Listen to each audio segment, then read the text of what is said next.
আজকে বানাচ্ছি কড়াইশুঁটির চিকেন। তার জন্য কড়াইয়ে তেল দিয়ে কুচনো পেঁয়াজগুলো একটু লাল করে ভেজে নিচ্ছি।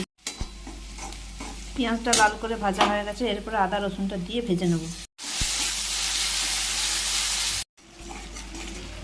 মশলাটা আমার ভাজা হয়ে গেছে। এরপরে এতে নুন, হলুদ, কাশ্মীরি লঙ্কার গুঁড়ো, চিকেন মশলা আর ভাজা মশলায় আছে জিরে আর ধনে, শুকনো খোলায় ভাজা আছে।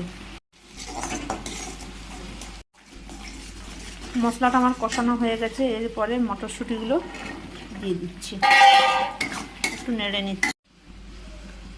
এরপরে এতে ম্যারিনেট করা চিকেনটা দিয়ে দিচ্ছি। নুন, হলুদ, সরষের তেল দিয়ে ম্যারিনেট করা, ভালো করে মিশিয়ে নিচ্ছি মশলার সাথে।